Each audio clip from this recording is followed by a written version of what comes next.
Welcome back. Today we are going to talk about self-introduction, the answer to that dreaded question, tell me about yourself. Now, to some of you, this topic may seem very basic, but learning to introduce yourself properly is incredibly important. You might need to introduce yourself without any forewarning, so you need to be prepared. You may need to introduce yourself in your English class or in a job interview. You might need to introduce yourself at a new job or at a new hobby or leisure activity. You may even need to introduce yourself at a big event or convention in front of thousands of people. I feel very nervous and anxious when I have to introduce myself to large groups of people, and English is my first language. For learners of English, for my students, this is incredibly intimidating. In order to successfully introduce yourself, you must have your self-introduction pre-written and learnt. You have to be prepared. In this video, I am going to guide you through this process.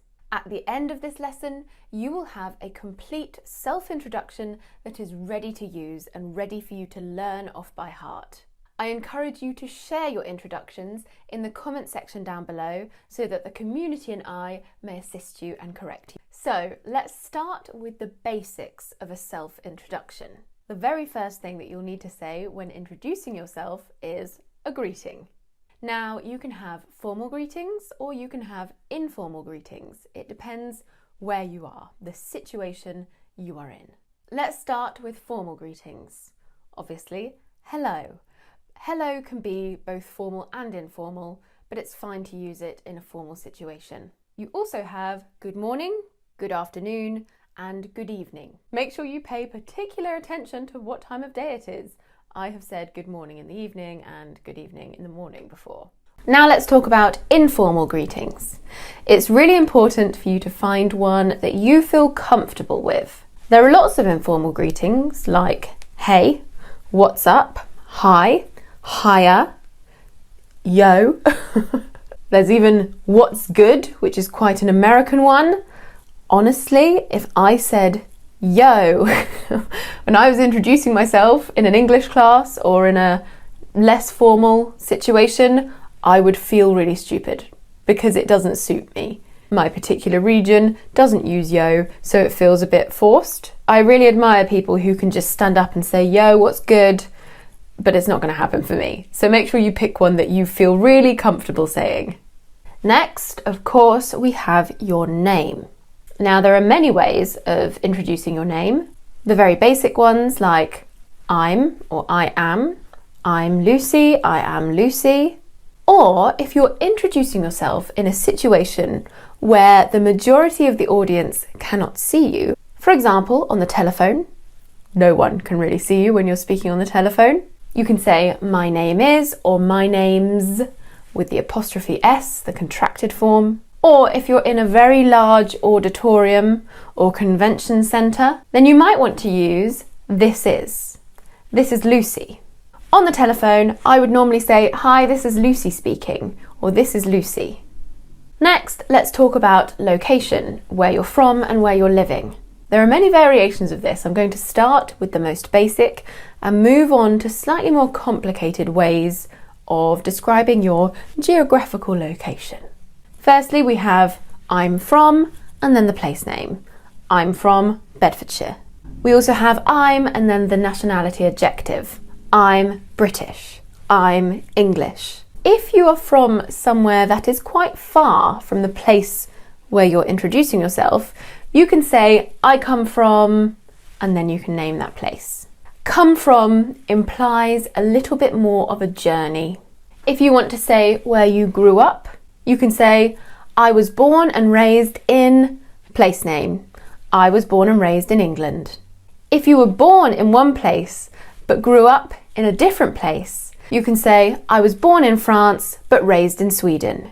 If you want to say that you are from one place but are now living in another place, there are various options. You can say, I grew up in LA but now live in New York.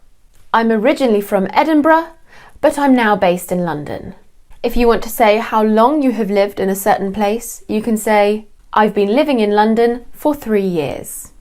Or, I've spent the past few years in Paris. Now, those are the basics. Let's talk about some other options that you can add on to your self-introduction. A very important option is your position and your company. For example, I work at Google in the marketing department. You can say I work at or I work for. You would not say I work in and then a company name. It's at or for a company name. You can also say I'm a manager at Starbucks. I'm a position at company. Again, the at can also be replaced with a for. If you just want to give a general idea of the field in which you work, you can say, I work in general area. I work in sales. If you want to give the specific position, you can say, I work as a deputy manager. I work as an accountant. I work as an accountant. You might also want to mention your qualifications, especially if you are introducing yourself in a job interview. If you want to say that you are close to graduation, you can say, I'm about to graduate. You could also say, I am a subject, graduate or postgraduate. I'm a marketing graduate. I have a Bachelor of Arts degree in marketing. Or I have a BA degree in marketing. Or just a BA in marketing. I'm a biology postgrad. Shortening it down to grad is more informal, so it might be something that you do at a convention or in your English class. If you want to talk about courses or other achievements, you can say, I'm currently taking a course in subject, maths. Now, note the preposition, in versus on. You can take a course in something theoretical, like maths. You can take a course on something practical, like jewellery making or pottery. You can also remove the preposition. I'm taking a pottery course. If you want to say that you've finished a course, it's now on your CV, you can say, I have completed a 72-hour course in or on subject. For the time scale of the course, you can say the number, dash, and then the unit of time, and that together forms an adjective. A 72-hour subject course. A 3-day subject course. Now, if you want to talk about experience, about your previous jobs, you can say, I have number years of experience in the field. I have 3 years of experience in the neuroscience field at whichever company. You don't necessarily have to say field. You can say, I have 10 years of sales experience, or I have 10 years of experience in sales. You can also say, I've worked in field for however long you've worked there. I've worked in the accounting field for 3 years. Or I've worked in accounting for 3 years. Now, if you're in a more informal situation, one in which you're introducing yourself to make friends and to meet people and to get to know each other better, you may want to talk about your family. Now, obviously, there are the normal things like I have a brother, I have a sister, I have a mum and a dad. But what if you want to give a little bit more information and also show off your language skills? One common mistake I hear my students make is when they're trying to talk about how large or how small their family is. They want to tell me how many family members there are in their family. I often hear them say, we are 5 in our family. This isn't correct in English. In English, we say, I'm from a family of number. I'm from a family of 4. Or we are a family of 4. That's a really important one for you to remember. It's a mistake I hear very frequently. If you want to talk about how many brothers or sisters you have, you can say, I am one of 4 siblings. Siblings doesn't specify the gender, so you don't have to say 2 brothers, 1 sister. You can just say siblings, 3. I'm one of 4 siblings. Or even if you're already talking about families, you can just say, I'm one of 4, and they'll understand you. If you have no brothers or sisters, you can say, I am an only child. I'm an only child. You might want to talk about hobbies. You have all the usual phrases like, I really like running, I really enjoy tennis. A really good phrase, I think, is I'm a big fan of. I'm a big fan of go-karting.